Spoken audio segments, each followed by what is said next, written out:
Welcome to Grid Sun Valley. This is our launch meeting, and what this is an investment community. This is for investors of all levels. We have an education component, we have networking component, and just a collaborative environment. So anyway, Sarah, welcome. How you guys? Thank you all for coming so much. I'd like to quickly introduce Rob Chavez. He's from the DC area. He is the brains, the mastermind behind Grid.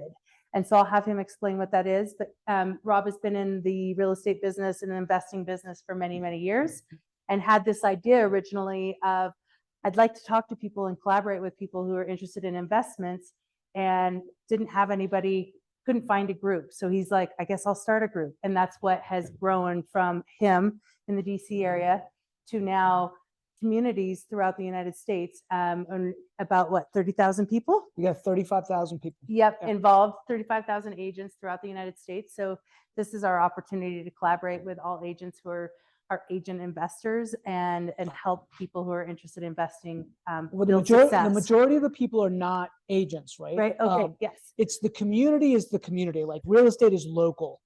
And so what we did years ago was build a real estate investment club to have discussions on wealth building, right? Everyday people doing everyday deals at the local level.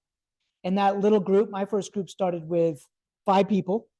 And then it grew to 10, and then 20, then 50. Then before I knew it, we had 150 people in the room every month, collaborating, doing deals, everything from wholesaling to, and we'll talk a little bit about that, to being the bank. And what happened was people started approaching us from across the country asking, hey, can you run one of these in my market? And at the time I was like, yeah, no, I'm one guy. I don't know how to do it right. I was running my own real estate practice. And then we soon realized that the market wanted it and needed it. And we found a way to kind of license it. And what we do is we partner with agent investors, people that love to build wealth in the community, help other people build wealth in the community, and just facilitate a discussion, right? We always say we're not gurus. Nobody's selling any books and tapes in the back of the room. We're real people doing deals and just sharing, networking, and collaborating, right? So if this community actually launches and it takes root, I'll tell you, it's been one of the biggest blessings in my life. And so I'll give you a little bit of history of how we started, because what was your name again? Nick. Because Nick and I were talking about how the cheese got moved in his business, right? Mortgage lending, the cheese got moved over the last 2 years. Incredibly difficult, right? With where interest rates are today. And I was sharing with him that my cheese got moved during, the dot-com boom and bust, right? Who went through the dot-com boom and bust? Anybody experienced that though? Like they might have gone through it, but I don't know if they fully experienced it. Were you in technology, or did you feel it? Like you raised your hand, did you feel it as a investor? Just as an investor, right? So I placed technical salespeople at the time for companies like PeopleSoft and Oracle and Microsoft, and a lot of dot-coms like pets.com. Anybody remember that? Like all these businesses that just got a ton of money.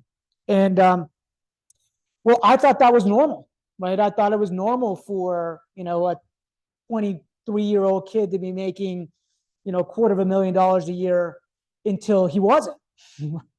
And I had just gotten, married, and just had a brand new baby girl, and just bought a house in McLean, which is a very affluent area in the DC metro area. I was by far the youngest kid in that community. And I was the only kid in that community. I could say I was a kid. And then the next year it was like somebody turned off the spigot. Somebody turned off the spigot. And I went from making, $250,000 to $50,000. And that was a drastic change. Luckily, what happened during real estate during that time? So think 2000, 2001, 2002, 2000, right? Real estate was going up during that time. And I just read a book, and I want to get a sense for the room here in a little bit, but read a book called Rich Dad, Poor Dad. Anybody read that book at all? Okay. Okay. Actually, one of the things that I normally do, and we'll do it right now, is kind of go through and just do some basic intros. Yep. So that everybody can get a sense for who's in the room. Because what we always say is the power's in the network and the community around you. Like, we'll talk a little bit about a topic, right? But really it's the relationships that are formed at the local level. And you start finding out who the developers are and who the wholesalers are and who the landlords are and who are the The people that- lenders the and lenders the and title companies and agents, right? Yep. Because it's an ecosystem. Yep. Right. So Nick, why don't we start with you? Who are you? What brought you here? Yeah, sure. My name's Kosach, in Daly. I work out of Snohomish, Washington. I'm a mortgage lender, was. You can laugh, it's okay. I'm doing fine. I've been in real estate investing for, I'd say since I bought my first house, right? It's always an investment, but I've done some wholesaling. I've done some subject too, which is something I think we might cover sometime in the future and buy and sell real estate, so. Cool. Welcome. Thank you. Yep. Keep grabbing. Go ahead. Patrick Buchanan, some of you might know me or Brad out there. I've been State Farm insurance agent for almost 15 years, in Valley. Have a couple branches all the way down into Twin Falls. Real estate investing across Idaho and into Oklahoma.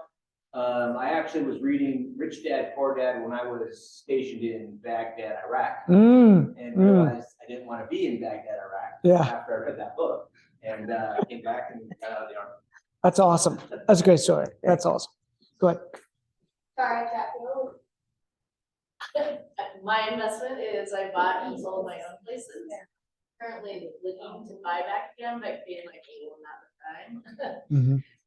But also looking at understanding that even if it's not for me, just real estate as an investment, even as a group collaborative, could be something. Awesome. Cool. Welcome. Go ahead. My name is Mike Shaughnessy. With another partner based down in Boise, I own a multi-family investment firm. We syndicate multi-family properties in various geographies. Right now, we own 5 properties in Tennessee, outside of the Nashville area. So effectively what we do is we go out and find other people who are interested in investing in the property, and we manage the property as the general partners, set up an individual LLC or entity for that property, and we take individual investments. That's awesome. I just opened an office in Knoxville, Tennessee, and they're crushing it. Tennessee is a great market, right? So we'll have to talk a little bit afterwards. Welcome. Herb Cott, bought up in Haley in 2019. I just started working up here finally this year. Turning my old house in Boise into a rental. Awesome. Cool. Go ahead. Jason Blaymers, work in Elias Construction, a general contractor. Interested in looking at opportunities and ways to invest. Great. Welcome. Sarah Eulenhoff, is here and bought and sold real estate for a couple decades. I'm a mortgage lender. We currently have a place for rent if anyone needs a loan. That's the power of the network. Yeah, There. that's cool. 100%. By the way, this is a format, like if you've got a deal to share, if you've Yeah, got something like it's you're all trying to good. learn, that's what it's about, for sure. Yeah. Thanks, Mike. Interested in the market and understanding more opportunities. Awesome. Welcome, Mike. That's awesome. Do you want to introduce yourself, Kimmy? Put you on the spot. Sorry, you guys. It's cool hip space, a little hard to find. We just wanted you to introduce yourself. Awesome. Very cool. Go ahead. Or Jensen, I work with, I'm a project manager of legal and builders, been living here 30 years and. Yeah. Residential construction. Very cool. A lot of construction going on here. Just drove me around, gave me a tour. I was like, damn. It's like, whoa. Yeah. And your prices, damn. Okay. Go ahead. I'm structural engineer at Jensen Engineering. I've been doing it here, engineering here for almost 30 years. So, and just interested to learn what you guys can. Very cool. Well, welcome. Yeah, Harry, I'm a CPA with my office in Catherine County, my office here in Fishham, Oregon. And my husband and I have done construction development. My husband's studying construction, residential, and commercial and developing, mostly in Oregon. And so we're trying to build the business that we have here. Very cool. Welcome. Hi, I'm Kristen Czarkowski. I'm part of the Elevate team that's selling it and ended up with my license because she's like, could you just get your license and put buying and selling real estate through me? So ended up moving to some career and now Tim and I have been investing after college. And I know what I was doing. I still don't know what I'm doing. That's what Very cool. Jeff Brown, general contractor, very small scale. Kirsten's partner, newlywed.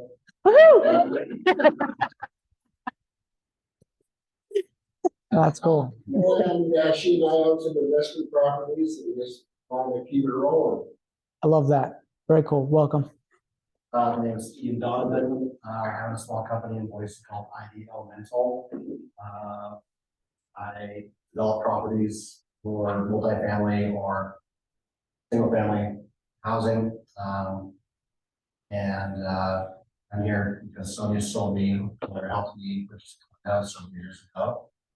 And I'm also looking for funders or deals to try to build anywhere from a couple of townhomes to 30 townhomes. Mm-hmm.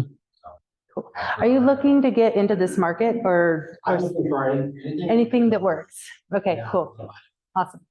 Thanks, Ian. Very cool. Brian Bothwell, general contractor in the house.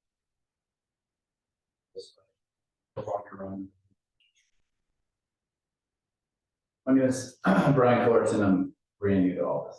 Awesome. Very cool. Glad you're Welcome. here.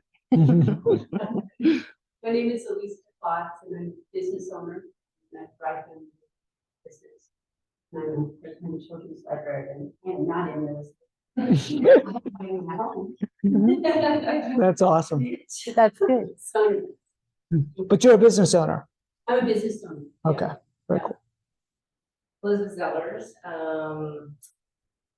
semi-retired Blank County School District finance person. I've been in title and escrow and real estate paralegal work for 25 years. Own a house and a rental property. Looking to Very cool. Welcome. Hi, I'm Mark Bucknell. I'm a financial advisor at Stifel. Also been in the Valley for probably 30 years. Actually, rental property. Very cool.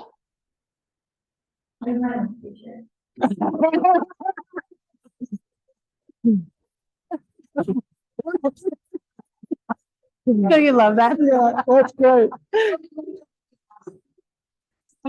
Here, I just got my 6 and my 63, so that's. Oh, that's cool. In March, I bought a lot and started building a house for my younger brother in 2021. That's super fun time to build things. Mm. And always thought I would sell it to him, but it's not turning out always. So I guess I'm gonna learn how to do it. That's right.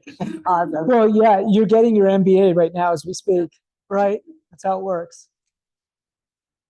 Oh, yeah. Okay. Oh, that's right. You moved over.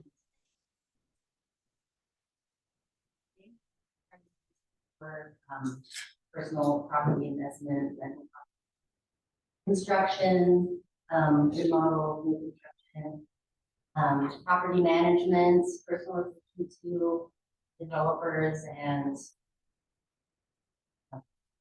thanks to you, thank you for the space. So this is Danae, part of Danae's company Oh, right it's now. awesome. And so this is Very her cool. space. So yeah, so thank you for that. Very cool. Lenny.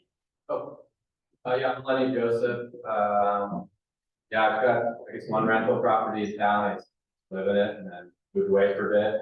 Kept it, rented it out, and now it's a long-term rental. We recently moved back a couple years ago. Have a place in Haley and work on Sonia's team, selling real estate. Perfect. Very cool. Yeah, and my sure.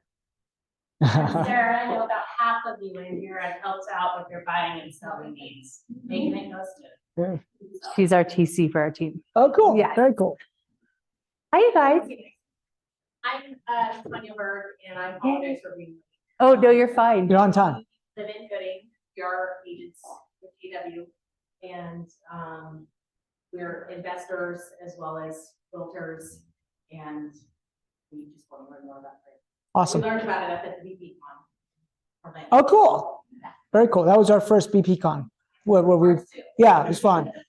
They can So throw a cool. party. So BPCon, just for people who don't know what that is Bigger Pockets conference, and it is basically an international investment. Yeah, platform. Bigger Pockets is the largest real estate investing podcast. And that podcast has like millions of downloads every episode. And then they've got a cool back end that you can like get. They're cool. They do it right. I'm friends with the executives. They've had me on the pod. Like, they're cool. I like them. Yeah. Right. Great source of learning and information. And they can throw a party, right? Oh my God. Somebody footed a bill for 2,000 people on this main lawn, all you can drink and eat. And I was like, oh, it's crazy. Good time. Cool. Anybody Hi, else in the guys. back want to introduce themselves? Holly and Travis, do you guys want to introduce yourselves really fast? Holly and Travis. Yes. And what are you hoping to gain out of this? Or do you guys have any investments? It's kind of just a little bit more than your name. Actually not in real estate, Okay. lose lots of money in the market. But not real estate, other than like our own. Right. Cool. Pretty locked into. Welcome, you guys. Very cool. So here's Yes. here's what I learned, right? Look around. This is a powerful network. Each one of you knows another 150, 200 people. I always say all the information, all the resources, all the money that you need to do any projects or to find deals is literally just a cup of coffee away with different people that are here, right? What I've found through the years is that your network is in direct proportion, right? Or your net worth is in direct proportion to your network. And so the bigger your network, the more opportunity there is. All this is a network building machine for you, right? This is your community. And then what we do is we just help facilitate a topic of discussion every year, every month. And that topic of a discussion hopefully gets you a little bit smarter on the journey of real estate investing. The way we've built out the format, we're skipping, so we're not getting into the slides. We're good. Right? We're good. Yeah, go. The way we built out the format is that there is a genuine path to understanding this game of real estate investing, right? Most of us, when we get into this game, we're like collectors. We buy a couple condos, we buy, do a development project. We're kind of like figuring it out as we go. But there's some sequential learning that has to happen, right? The reason why I said in the back, oh, you're a business owner, right? Was because ultimately we're all business owners. If you're playing the game of real estate investing, you are a business owner, and every asset you have is its own individual little business with its own profit and loss statement. And you could tweak that statement to increase the revenue, decrease the expenses, increase your profit, right? And so we're going to share with you over the course of the next year, like all the different learnings that are part of it, right? And I'll go through it. We don't have to. Yeah, no, I'm just Right. gonna. Get the schedule. Yes. Oh, yeah. Hold on. Sorry, Okay. guys, making you dizzy. There we go. Can you see that? Can you read that? Hold on. Oh, it's moving it over. There we go. Okay, so you guys, what we're doing is each month we are having a topic. So like, as you can see at the very top, we've got the launch intro to real estate. That's just like, oh my gosh, you guys are here. Welcome. Welcome. We're creating this community with this opportunity to learn, network, collaborate, right? And then next month, second Tuesday. So these meetings will be second Tuesday of every month.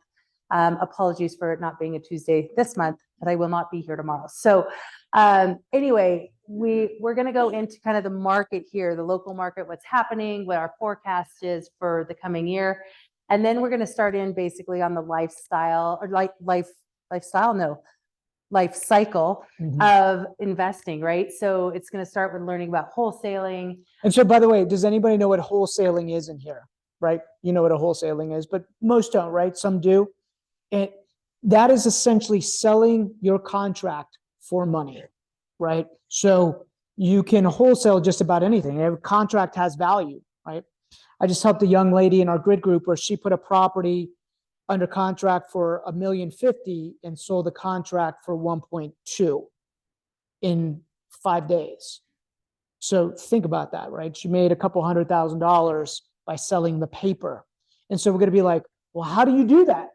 Is that even legal, right? What are the mechanics of that? And so we'll bring in somebody typically that has done it at the local level or has done it. And then you can ask questions and be like, how do you do that, right? How do you find those deals, right? And, you know, how do you analyze them? And so we talk about that. We teach that. And the reason why you need to know that is kind of it's a foundational way of learning the game, because you need to know what the after repair value is, the ARV. You need to know what something is worth once it's fixed up. You need to know what it's going to cost you to fix up. And then you need to know, like, what's my margin? What's my spread? Can I sell this contract and just make some money and move on and let a rehabber make money on it? So what I love about the game of real estate investing and about the network that we have, the community that we build, is that everybody needs everybody else, right? Let me give you an example. A wholesaler needs a rehabber. So the wholesaler sells me a contract. I'm the rehabber, and I'm going to pony up the money in order to do this project. But I need somebody in construction to help me actually complete the project on time, on budget, and all the rest. And by the way, I'm going to need a good bookkeeper to make sure that we're keeping track of all the money. And I'm going to need a CPA to help me at the end of the year, just making sure that I'm compliant with everything, right? And then if you want to buy and hold, you're going to need a property manager. And maybe you're going to need a stager, interior designer if you're doing short-term rentals, right? I heard the gentleman in the back say he owns short-term rentals. And that's really a hospitality play, right? And what you'll find over the course of the year is that your temperament, your personality will tell you what kind of real estate investing you might have an interest in doing. So for example, you may not want to go in the hospitality industry, which is what short-term rentals are. It's a hospitality industry. There's a lot of work associated with it. You might say, I don't want tenants and I don't want toilets, but I like storage units, or I like flex space, or I'm in the money game and I want to be a private lender or hard money lender. I'd rather lend money. I've accumulated money over the course of my life, and now what I want to do is I want to lend that money out. And how do I lend it out and protect myself? And how do I have it so that it's secured by a first deed of trust against a great real estate asset, right? And so these are all parts of the game that you guys will get to explore and learn and collaborate and mastermind and be like, I don't quite understand. Help me understand this, right? And here's a limiting belief that I want to squash. A lot of people think that you need money to play the game, and you don't. What you need is specialized knowledge to play the game. You need to know how to find deals. If you find deals, the money just comes, right? And that is a hard thing for a lot of people to understand and believe in the beginning. They're like, what do you mean I don't need money? Well, I just told you, I just had a friend sell a contract and make $200,000 in a matter of 5 days. She didn't know how to do it, but she knew who to call. It's the network. To be like, okay, this is how you structure the contract. This is how you negotiate it. This is what you say. This is where you're going to post it to sell the contract. And she's like, I want to learn more about how to play this game, right? And so we're going to go through that. That's what this network is about. So if you just see, it's like owner financing, subject twos, lease options, right? Like that is a big thing that's a tool in your toolbox to learn, right? You talked about sub twos. We're currently in an environment where subject to is actually a really good strategy, right? Can you explain that quickly to what that means? It's gonna blow some of your mind away. Anybody know? You know, okay, but anybody else know what a sub two is? Okay, in the back. Couple. So the way I talk about it, it's like time travel. Imagine that you could buy a property at a 4% interest rate today. Like Wouldn't that be amazing? Like where interest rates are today? Like, what about like 2.5% interest rate? Like, would you just be like, oh my God, how do I get a 2.5% interest rate? Right? And imagine that you could actually buy that property and take over that mortgage, and it's been amortizing for 10 years. That's like time travel. That means that what happens in the beginning of a mortgage payment, all of your payments go to what? Interest. Interest. 10 years later, what's happening? Principal starts to. You just start like putting like a ton of, towards principal. So earlier this year, I bought a property that had a 2% interest rate on it that had been amortized, right, for 15 years. You're like, well, wait a second, interest rates weren't 2% 15 years ago. But that loan had gotten modified at some point because the person had experienced hardship. And what happened was this partnership, one of the partners died. And now she was behind on the mortgage payment and she hadn't paid in like a year. Okay. And she had equity in this property. And she was days away from the property going into foreclosure. And she tried to talk to some companies to help her like restructure the debt, but nobody could help her. And finally, we're like, okay, well, what we could do is we can give you some of your equity, right? Because she had some equity. The property needed everything, like needed a lot of work. So we needed to put in money. And she owed $20,000. She owed $20,000 on the first loan. And the second loan had a $70,000 like payments, the $70,000 in back payments that had not been paid. By the way, the asset was only worth $350 on a good day. And renovated. It was like, what did she owe? She owed 90 on the first, 20 in back payments, and then there were 70,000 that she just like, it was a second lien that they just never paid on. And it was originally $30,000 and then now ballooned to 70, right? So my partner looked at the deal and said, oh, but that second lien is like, that second lien crushes it, right? Like this property needs too much work. The second lien makes this a bad deal. I was like, no. We can actually short that debt. So I said, I want you to go back to the second lien holder and say, for that $70,000, we'll give you $5,000. He's like, they'll never take it, right? Did it? They took it. They hadn't been paid in 5 years. So we settled that. Go ahead. You want to explain why a second lien would take that? Go ahead. Well, so when a note gets recorded, right, first position has all the power. The title could explain this as well. The second position, if they could walk away and get nothing if the first position gets bought out or paid off. So the reason they take that is because they might not get anything, and 5,000 is better. Yeah, and we were like, listen, all based on when either note was recorded. It's not how much is owed, because in that case, it sounds like the second was almost as much as the first or more. I guess maybe not. It was just, yeah. So they'll take anything. In this situation. yeah, they knew that the property was going into foreclosure. They'd rather take 5,000 today than who knows, right?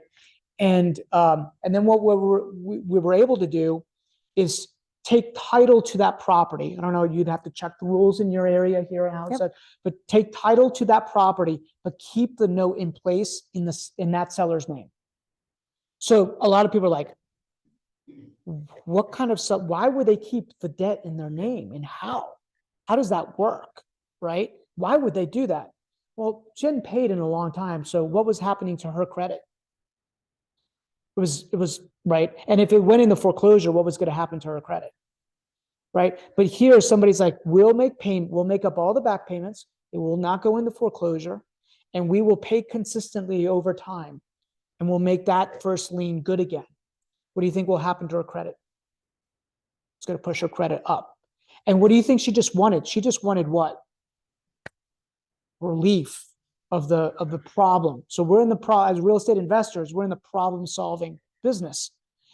So we were able to solve the problem, and I had to come up with the first $20,000 to make that, and then we had to put another $50,000 in to kind of stabilize the asset.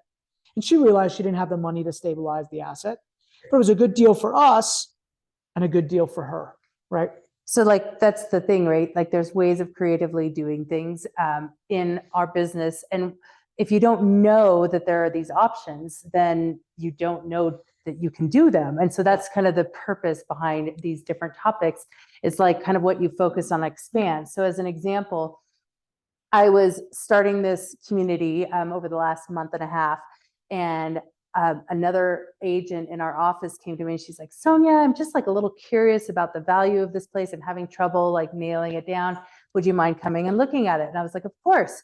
And so I went and looked at this, and I walked in with the lens of an agent investor versus a realtor. And I was like, ooh, this might have some like value for an investor, right? It needed work. It was in a great location. And if the numbers work, it would have, like, you could go forward and actually find some, find those diamonds in the rough. So that's kind of one of the things that, you know, we're looking to do is in the process of the networking is to be the boots on the ground for you guys to find these diamonds. Yeah. You guys in our will valley. be, you'll start, once you start learning, you'll start seeing opportunity everywhere. And what you focus right? on expands. So I would have never looked at that as an investor until I started going, you know what? I want to put my focus in on helping people learn to be investors. And all of a sudden I was like, oh, here's an opportunity. So that's kind of the game, right? Well, who's, you know, either you're buying a new car and all of a sudden you start seeing that car everywhere on the road, right? Or you're like that's how our brain works. So once you understand what opportunity looks like, then you just start kind of seeing it everywhere. Pieces of property just start looking like opportunity, right? So actually go back to the last slide. I just want to know the one where, yeah, so owner finance sub twos, how to build an investor dream team, kind of what you guys are doing right now. Understanding the fundamentals of new construction. So there'll be people in this group here that will be able to have that discussion, right? Where we say we're not gurus, what we're doing is we're facilitating a discussion of what people doing at the ground level. Like if we want to know how to do syndications, we've got somebody here that could talk about syndications, right? Or building, finding multifamily. Estimating costs, very important. How to rehab for big profits. So the deal that you walked me through today, I was like, okay, like there's potential profit depending on how you look at this asset. How to BRRRR, right? How to buy and hold. BRRRR is, anybody know the BRRRR strategy, right? Like, yeah, buy, renovate, refinance, repeat. This is not really a cash flow market. This is a growth market. So, you know, I think an hour away from where you from here is more of a, actually like where Tanya and John are from, they have a market which is what, 80 to 90 miles from us. In general, that whole Magic Valley area has a better opportunity to buy and hold for investments than we do up here. Here is like we're relying on appreciation, but we can't say it's going to pencil up here, right? Because of the value. actually, especially 7.5% interest rates right now. Yeah. Not going to make the numbers work, right? Unless you do a sub 2, and then you can make the numbers work, right? But what happens is there's a good synergistic relationship when, like, I'm in a growth market as well. Washington, D.C. is very expensive, right? But an hour away from where I live in the Shenandoah Valley, where there's this beautiful Shenandoah River and there's mountains, you know, average home there is $350.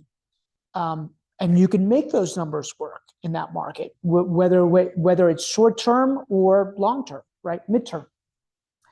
Where to find the money, right? There's money everywhere. If you find the deal, you'll find the money, but you need to know the mechanics of that. Syndications. So we're going to talk about syndications. How to invest in short term rentals, right? Do you like your short term rentals? Okay. So yeah, it's a lot of work, right? And so you got to know it's a business, and you know, I own short-term rentals as well. I wouldn't do it unless I had the right partner who she handles the day-to-day of that, and she's awesome at it. You know, 1031s, depreciation, self-directed IRAs. We got a CPA in here that can help with that, and then you know, go back to the state of the market at the end of the year. Yeah. Right. So and like that's like the first year, right? And there are different opportunities to find product here. There's also like, let's say you have some income or some capital, and you're like, it doesn't make sense here. Well, that's what our investor community is for, right? That's why we have the grid investor community of this 35,000 people, because it could be that you're putting it into a different location of people that you trust. You might want to go to areas. Nashville, right? Or Right. Knoxville, or, Alabama, but you need the right people at the ground level that can help, right? But you then need to know so that you don't get taken advantage of, right? You need to understand what questions to ask. And that's part of what this is, right? Yeah, So, exactly. yeah, so let's go back to the, okay. So as I went on this journey, I was kind of telling you guys that my first cheese that got moved was the dot-com bust. And I learned, okay, things can change really rapidly in a business, right? How many business owners in here again? Like, raise your hands. Okay. Like, you guys know things can change. COVID could happen again. Like, when COVID happened, were you guys like, beginning of COVID, like, oh shit? Or was I the only one that was like, okay, we're screwed, right? I mean, my wife and I own a lot of real estate, and I was like, we're screwed. Who's going to pay, right? Luckily, people paid. It blew my mind. But what that means as you kind of go through this journey is that you have to start flipping your earned income, your everyday job income, your everyday business income into buying assets that pay you back over time, right? So Robert Kiyosaki would call that getting out of the rat race. For those that have read Rich Dad, Poor Dad, right? I call it the income flip. You're flipping your active income into passive income. Now, truly, there is no true passive income. I mean, like, there's always work that's involved in that. It's just how leveraged is that income flip? How leveraged is that passive income, right? If you're doing short-term rentals and you are the manager of that short-term rental investment business, do you think that that is passive? No, definitely not. That's a shitload of work, right? It's a lot of work. But if you have a manager and your job is to manage the manager, then it becomes a little bit more passive, right? There's more leveraged income that's there. So as you kind of go up this journey, level 2 in this game is super important. Mindset is probably the most important, right? Like, you need to have a strong mindset. You've got a lot of business owners in here already. You understand, like, if you don't have the right identity and relationship with money, like, as you start building stuff, it will get torn down again because of weird things, relationships that you formed with money from childhood, weird stuff, right? So you've got to, we spend some time on like the psychology around that. Level 2 is about sales and marketing, right? For my business owners in here, has anybody ever heard of Alex Hormozy? Okay. He's a gift. He's a gift of business owners, right? I'd go look at him on YouTube. He looks like a bodybuilder or something. His name is Alex Hormozy, and he wrote a book called $1 Million Offers, $100 Million Offers, and then $100 Million Leads. The reason why it's so important is because whether you're in construction or you're an agent or you're a wholesaler or you're a lender or you're just a full-time real estate investor, this business is a sales and marketing game at its core. You guys understand that? Like, being a syndicator, it's a sales and marketing game, right? There are mechanics, right? Like, as an agent, there's the tool of being an agent, but it's a sales and marketing game. Same thing, title, construction, mortgage, insurance, all the rest. It's the same game. We all play the same game. When you play this game as an investor, it's a sales and marketing game. So he really breaks down. The reason why I tell him is he's a brilliant, by the age of 32, he had made $42 million in net income profits. Like, every year he was putting about $12 million a year in his pocket in his early 20s, mid 20s. He cracked kind of the code of like creating an offer and then converting that offer to cash, right? And so it could be applied in any business, right? And so I mentioned his name because as I was driving from Boise today, I was listening. I'm doing a presentation on him on Wednesday, and I was just like listening to his books. Oh, God, it's so good. But sales and marketing is kind of what gets the machine going. And then, who's my CPA in here again? Okay. How many small business owners have you met in your life that, on early in that journey, don't understand cash flow statements, P&Ls, right? Balance sheets. And oftentimes you're cleaning up a mess, right? For them. Ask me how I know that. I was that business owner, right? Ask me how I know that. So as you guys start investing in real estate, you have to understand that this is a game and you need to have people and resources around you to help set up the chessboard correctly in the beginning so that you're not the one being like, okay, I got to go back. I've got a shoebox of invoices and bills that I've got to go back and recreate. That was me. Right? It's like, and so like part of this journey is to become a better business person, right?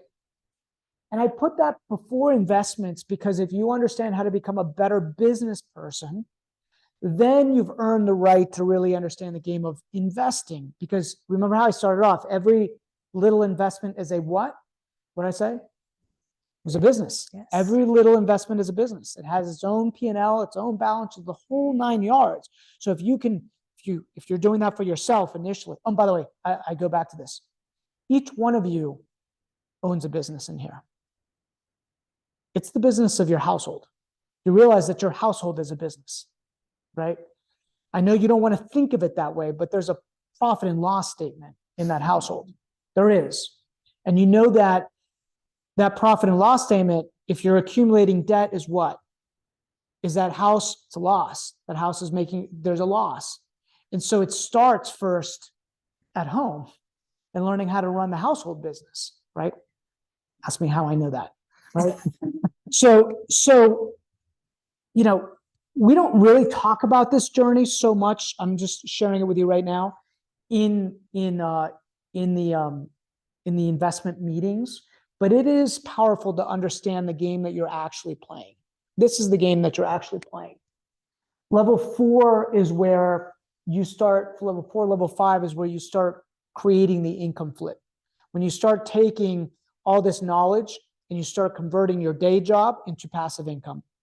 You start converting your business into an actual business that operates not as you as the producer, but you as the owner, right? Whether it's your investment business or your title business or your agent business or your construction business. And then, leadership, expansion, impact. We won't talk about that so much, but impact, one of my favorites being, it's whatever is important to you. It's your why. Like why would you show up here? Well, I know you love Sonia, right? But why would you show up here tonight, right? Well, it's because you want to create impact maybe with a family member or within your household or within your life, or maybe there's a charity that you want to do more for. Whatever it is for you, tap into that because that'll help you build whatever it is you want to build, right? Has anybody read the book? I'm going to give you some books, right? What the Rockefellers would do? Okay. What'd you think of that book? Life insurance sales. Yeah, right. But what was the concept around the book, right? Generational wealth and protecting assets. And how did the Rockefellers do it? Life insurance. Right. Well, the interesting piece is what I got out of it was that they created a family bank. That's what I got out of it. Like, imagine that you create a family bank that your future generations could tap into that family bank because the money was never kind of willed. It was held in a trust, and there was rules with that trust. Like, hey, you can borrow money from this trust. Imagine if you had a trust that you could tap into at below market interest rates, like at 3%. Like, that's what their family bank allowed them to do. Like, they're not borrowing at 7.5%, right? They're borrowing at 2%.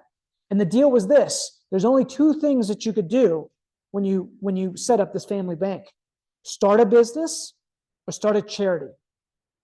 Like, you start a business, we'll lend you the money. You start a charity, we'll lend you the money. And by the way we know that we get repaid, this trust gets paid back over time, even if you don't pay us, is through life insurance. So if you die, whatever got Used, used, like borrowed, whatever they borrowed, just got replenished back into the trust. When you die, right? And so I was like, I want a family bank, right?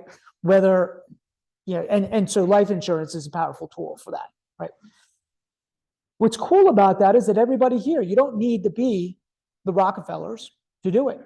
Like, you could literally set this up with $50,000, right? And leave a legacy for other people. Now that is some of the impact that I want to create for my family, right? But again, it's personal for you guys, right? All we're going to do is just kind of talk about strategies, right? Like sub-twos, which I think is an important strategy, right? As I drove around Sun Valley here, what was really interesting to me was there's a lot of houses that are empty, right? Because they're, right? A lot of houses that are empty. Do you think that some of those people at some point might want to sell one or two of those houses?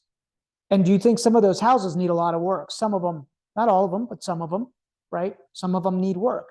And do you think you could create arbitrage between what you buy it for and what it could be sold for at the end? Because values here are what? Pretty high, right? Because people want to live here.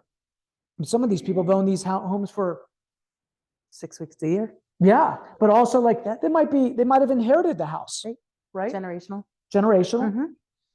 And so there's an opportunity, as just keeping your eyes open, to be like, now when you drive through neighborhoods and you see one of those that looks like it needs some love from the outside, what you'll learn is that you could probably send a letter, you could maybe make a phone call.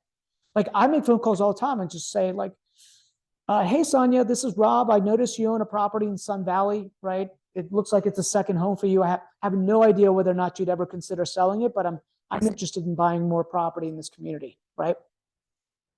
And just see what they say. No, it's been in the family for years and never have an interest. Or like, we're actually thinking about doing that. We're actually thinking about selling, right?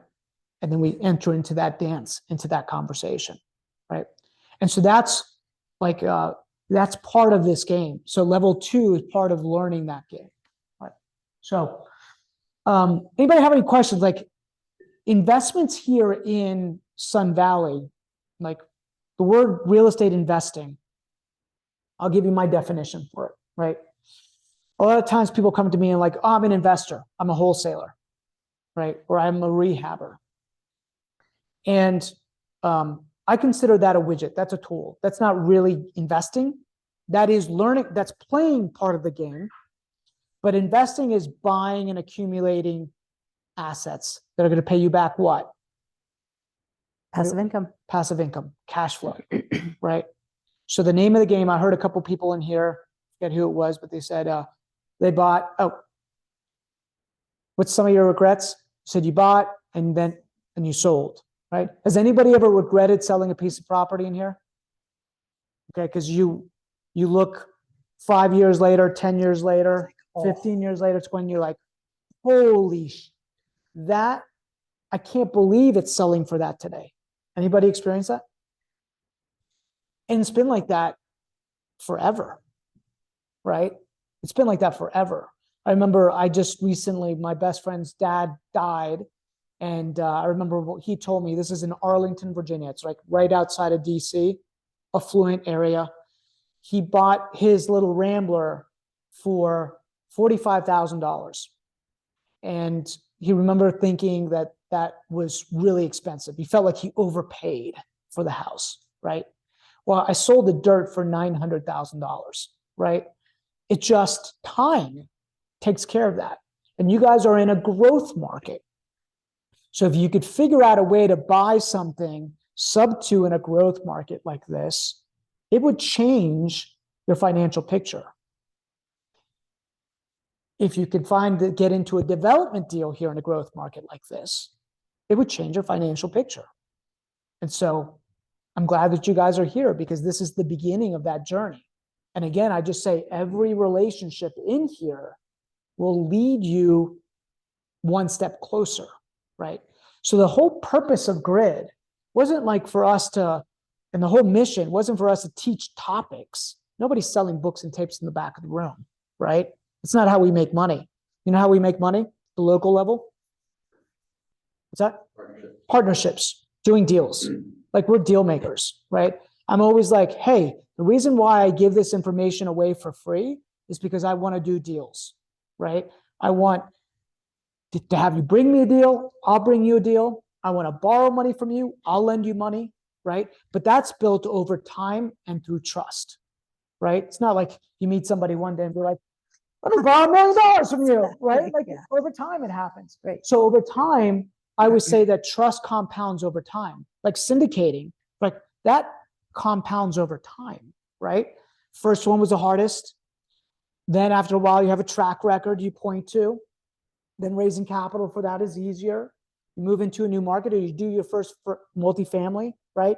That was probably scary. Then it was like, okay, you understood it. Do your first development deal, reno, and you're like, I'm getting my friggin' MBA right now. But if you just keep going, you'll monetize it, right? Listen. I'm about to sell a property. When I first got in the game, I'm about to sell a property. I went into a sub-market. It was 2 hours away from where I lived, right? Because the numbers in DC in 2005 just didn't make sense, right? It was irrational exuberance all over again. But 2 hours away, so I'm going to tell you what not to do, okay? So 2 hours away, I started buying property. I'd buy around 30 houses a year with my wife. We'd fix them, we'd sell them. They were mainly small multifamily properties. And I would sell them to investors turnkey. And we did well with that, right? And then what happened was they go, great, this is awesome, but can you manage the assets for us? We don't trust managers here. So then we ended up managing these assets 2 hours away from where we lived. A brand new baby girl, right? In a low income area. The average rents will blow your mind. Like the average rents were like $500 a month, right? It's $50 a door. We're charging 10% management fee, right? And I just thought of it as a loss leader. It was like, okay, I make the money when I sell the asset, not so much when I manage it. But now we have 300 headaches, right? And it was a lot of work, but we learned a lot during that time. The other thing I learned was one of the questions I asked, does anybody know what the growth is in Sun Valley, population growth? It's small, right? Meaning like it's like, is it 1% like every year? It's growing? I mean, I would have to say it's growing because I'm looking at all the friggin' construction. I'm like, it's gotta be growing, right? It's gotta be growing. Now, but it's a percentage off of a very, very small number. Sure. Which means to someone from a multi-million-dollar community, it's like not even a neighborhood. Yeah. Yeah, it's small, Yeah. right? It's not a new subdivision. Yeah. Well, in this market, there was negative, I didn't do my homework. And it was like every year, like 2% of the population left the area. Okay. So what happens in a market like that? It's just dying. It used to be the second largest city in all of Maryland.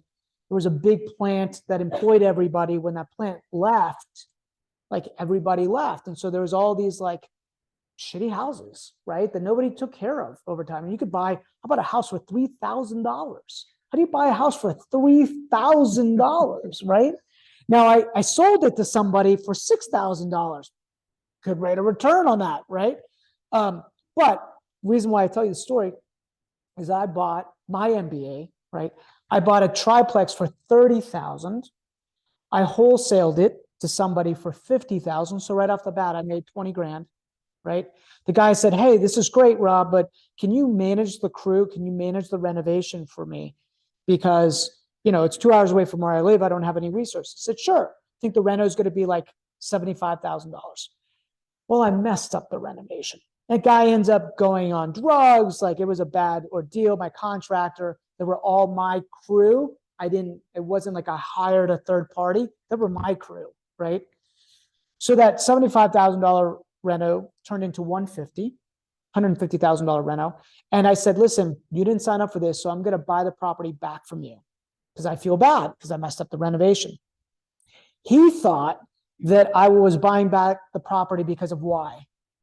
You were making money. Yeah. Because I was making Yeah. money, Just right? gave you the down. Right. Yeah. And I was like, brother, I promise you, this is not a good deal, right? I took back that property and then I've owned it for the last 15 years. Okay. I'm selling it this year. Want to know how much I'm selling for? Oh man, so freaking close. $65,000. You want to know why I'm selling for $65,000? Yeah, I've had that house vacant, right? I owe $65,000 on that. I'm like, if you just take it for what I owe, I'm happy. Because my mind now is on other projects in other areas that make me so much money. So to put my mind around this project is not worth it. Do you think that there's people here locally that their mind is on another project or running a business in another area, and this thing that they've got here, to them, you know, that house that's, you know, $700,000, $800,000 is a $75,000 headache because of the wealth that's here? 100%. And they'll just leave meat on the bone to let you do the project because they're busy running some other project somewhere else where they're going to make a shitload more money. So I'm like, I could have figured out that problem, but I didn't want to figure out that problem because I've got other businesses that I'm running, right? So, and plus I also know I don't want to own on that street anymore, right? It was less expensive for me to shut that building down and to pay that mortgage payment than to put tenants into it and turn it because people lived in it hard and it was bad. I learned so many lessons, right? So just consider it your MBA, right? And all of us will have it 1 or 2 or 4, right, in there. Awesome. So, pretty much sums it up. yeah. Anybody have questions around like the community? What's it about? Because we're not really teaching a topic tonight. No, But- we're just getting it started and like want to find, we're looking for the diamonds right now and helping each other with their success. Does everybody in here know each other? No. Okay. So that's the real value of this. Does that make sense? It's like you meeting the other people, putting them into your database. And what that means is just staying connected with people. And then if you keep coming back over and over again, you'll get to know each other. Invite a friend that loves or is passionate about real estate investing. It's a great way to get in the relationship with somebody else. And then this community because you're the beginning of the community, right? Like, again, I started mine with 5. And now there's 35,000. But my group itself has 100 people every single month. And I've been running mine for a decade. And I've seen people with 0 experience come in who now have portfolios that dwarf mine. Well, I'm like, oh my God, it's like badass, right? I saw this one little lady, her name is Yukiko. Yukiko's Japanese. I could barely understand Yukiko, barely understand her. Like, we've known each other now 15 years, right? She owns storage units. She owns apartment buildings. She's like a lot of stuff. But she just took everything that we did and taught, and then she went out and did it. And she doesn't speak English, right? Like, what's your excuse? Right? I was like, oh my God, right? Like, you know, and she, but you know what she was really good at? Have you ever met anybody that like can just extract information from you like all the time? They just ask questions all the time. She would just ask questions all the time and just extract information. I was happy to give it because like this is a community of go-givers and collaboration, right? I've never done a deal with Yukiko. I remind her of that all the time, right? But we're incredibly good friends. I'm very grateful for her. She's family friends. I've seen her daughter grow up, right? She's seen my daughter grow up. And so that's what this community is about, right? Is to see where you can kind of end up at the end of this game. And it is a game that can be won. Like, that's what people don't understand. If you can actually make it so that your investments, your business and your investments, every month you wake up and there's more money at the beginning of that month than what you have for bills, you've won that game. So then you literally just create like that goal. That's totally possible. You could do it in 5 years, 5 years, 5 years, right? And I think another layer just to think about, like with some of us, is, we've got kids, or you can teach your kids how to do this. And this is like this generational legacy thing where all of a sudden you're like, you can bring your kids to these events and they can learn as well. And they'll be like, because they'll get curious. So anyway, that's just another aspect to think about. Yeah, it's a great aspect. My daughter was, she's anti-real estate. There's so much real estate talk in the house since the day she was born. No. She's actually a hairstylist. She's creative. She's like, Dad. Actually, what's funny is, I don't know, with the younger generation, there's something about capitalism is a bad thing, right? Anybody experience that, right? Like, capitalism is a bad thing, right? Well, yeah, you're like, there you go, right? Right? You agree with that stuff, right? Okay. How old are you? 35? Okay. It's an incredibly good thing. It's an incredibly good thing. But she's definitely like, Dad, like when she was little, she would say that, like, all the bad that comes from it. And then I would remind her of all the good that comes from it. And now that she does hair, I'm like, you realize that you are a self-employed business owner, right? And she's like, I know, Dad, I know, right? And so, like, we know that these things our children like pick up and understand, right? So it is a great benefit for sure. Do you guys have any questions? Okay. So what we're going to do is kind of get to the best part, which is like, you guys, the way we always do the format is intros. So we should always do intros. We talk on a topic. We mastermind in the topic. So it's normally like people are asking questions on the topic, right? Mm-hmm. And then it's like break. And then the breaking part is where you guys like exchange. Nobody exchanges business cards anymore. Well, maybe this group would. I don't know. But like, we're all like, what's your social? What's your Instagram feed? What's right? Or however. But the whole point is. I thought you were going to say social security number. I'm like, no. Yeah. And we're out. Yeah, we're out.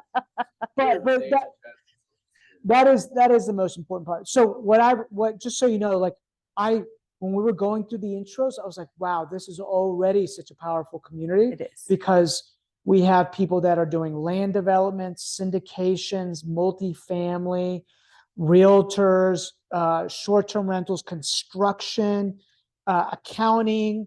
At some point you'll like have home inspectors. You've got engineers in here as well, right?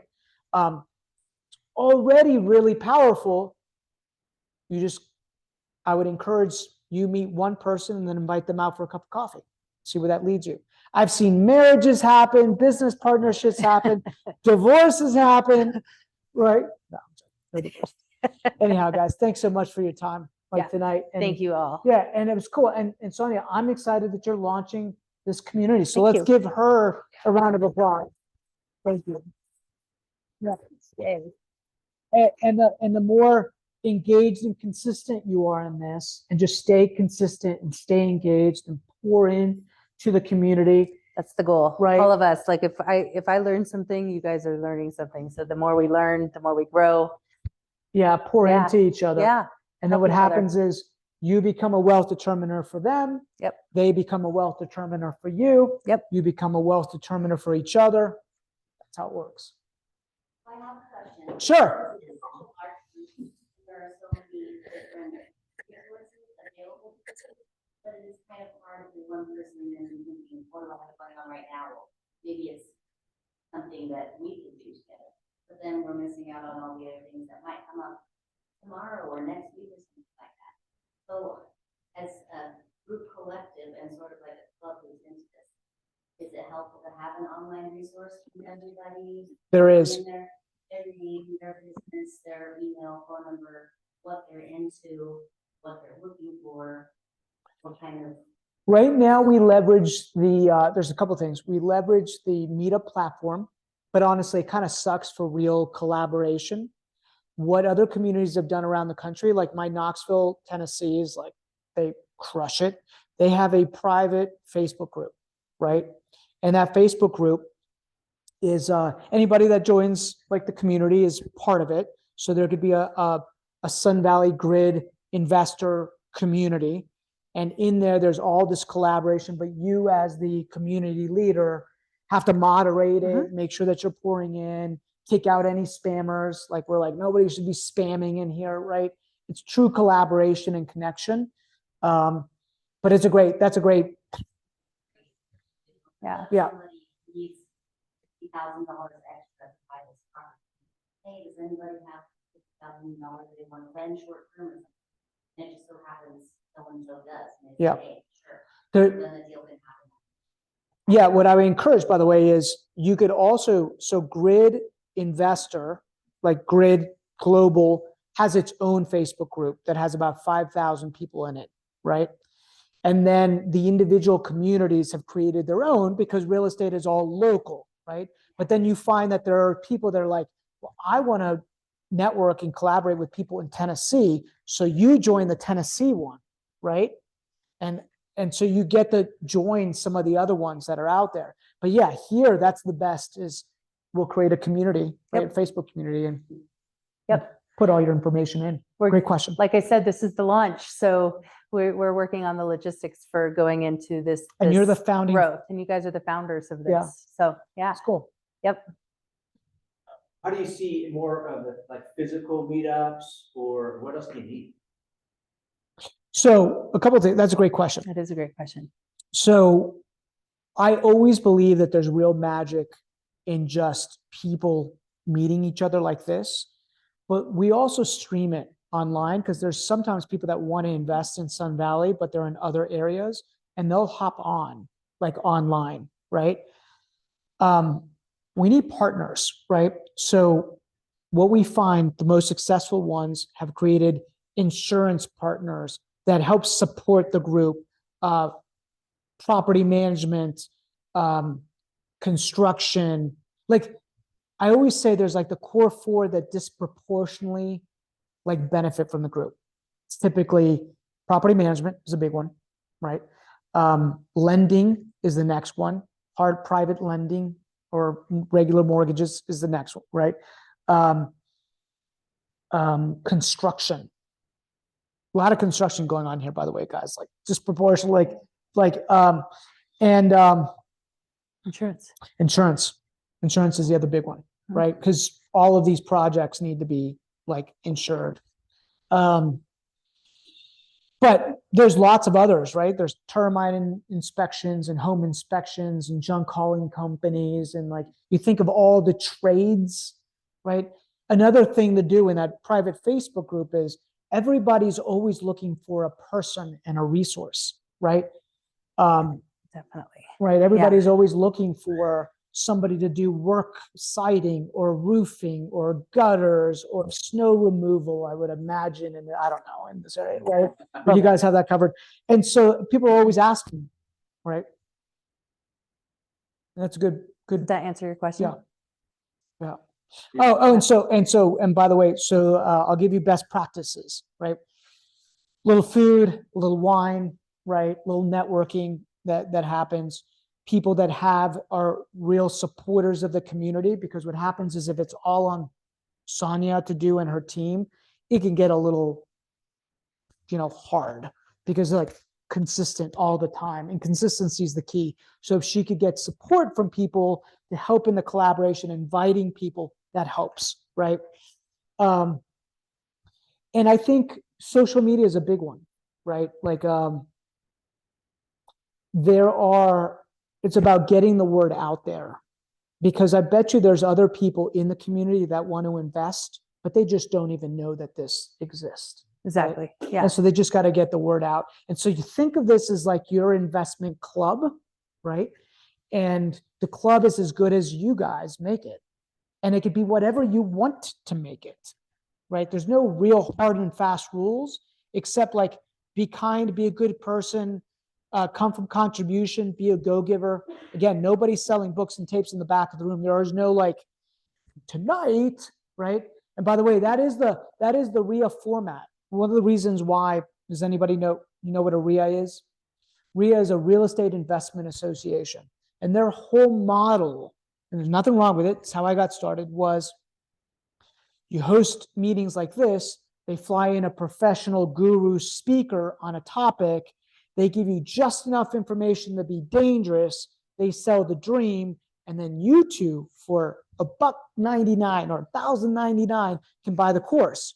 And then they share, the RIA share in that money that's made. That's their model.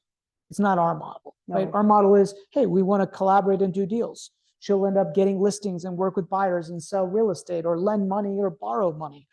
That's how we've done it, right? So today my business actually has, there's 10 business units under, think of it as like a holding company. And I have 5 sales teams. We have a property management business, construction, private lending, and a pure home buying business, right? And all of them are fed through Grid, my local community. But I have 4,500 people in my local chapter. My area is huge though, right? It's not as big. So you won't have that here, but I bet you'd get to a core signups, 500 people, right?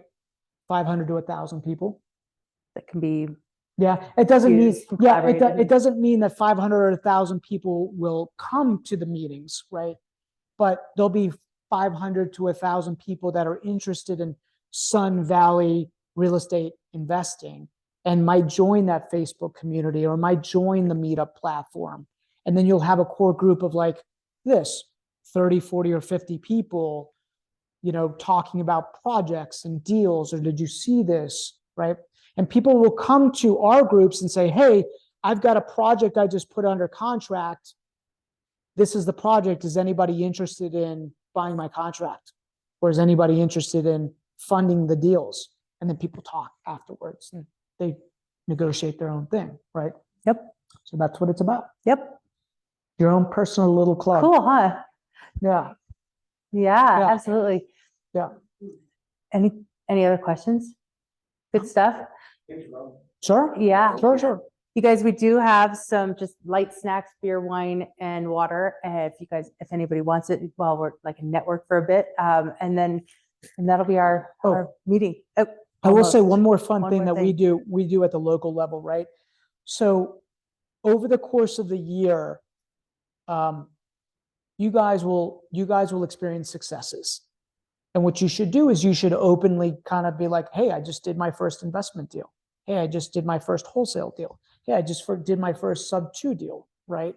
And really share in everybody else's successes of what they've learned as they're on this journey. But at the end of the year, we always throw a holiday party. And during Which is next month. By the way. Right. We always throw a holiday party. And in that holiday party, normally over the course of the year, we've collected some of the different deals that people have done.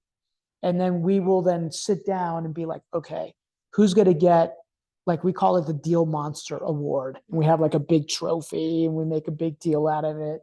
And I'll normally like, it's gone to brand new people. It's gone to experienced people, right? I had this one kid one time that did a $400,000 wholesale assignment, right? And you're like, how, you know, and it was a development project.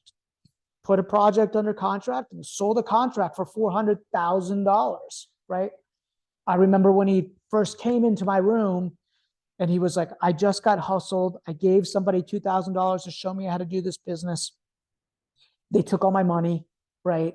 What do I do? And I was like, sat him down. I was like, this is what you got to do. And then he just went out and did it, right? And it wasn't that year, but it was the next year that he did the deal, right? And then we'll have somebody that did really creative land development projects where they did deals with like no money out of their own pocket, right? In 2008, just to give you guys perspective, like in 2008, when the market crashed, it was like every house was a foreclosure or a short sale. I was a recently self-employed real estate agent and I had some investment experience, enough experience, got my MBA, right? But I noticed that everything was on sale. And I just happened to mention to somebody in my network, because I was running the network at the time, hey, these are really interesting. They peaked at $350. They're now $150. They rent for $1,500 a month. That's the 1% rule. That hasn't happened in Northern Virginia ever, I think. I think these are good deals. And he said, if you find that deal, I will fund it. And then we'll just, fix it up. You've got to manage the reno, put the tenant into it, and then we'll pull all my money back out. So it's a BRRRR strategy, but it wasn't called BRRRR back then. It was just a cash out refi. And we just did one a month, right? And we did that for like 19 months, something like that. And all those properties are paid for completely free and clear today. And it was the single smartest thing that I ever did. And you know how much money I put into it? None of my own money. And that's when I realized, remember I started like, you don't need money to do this. What you need is specialized knowledge. Now, I got lucky. The lucky was I had an inkling of the right knowledge at the right time. But as the market has been shifting, as things have become increasingly more difficult, whenever there's chaos in the real estate market, there's also opportunity. And so hopefully this discussion starts opening your mind that there's opportunity all around you right now, right? Interest rates hit 8%. We'll see what's going to happen. Like, I think, there's just no inventory. It's creating its own problem, right? And, Yep. there's a affordability issue in the United States right now. And so maybe you solve that through ADUs, or you solve that with some kind of workforce housing, but there's opportunity. So wherever there's a problem, just remember, if you can come up with a solution, that's how people get increasingly really, really wealthy. Cool. We'll end it with that. We'll get some beer and some chips and we'll go from there. Thanks, Thanks, you guys.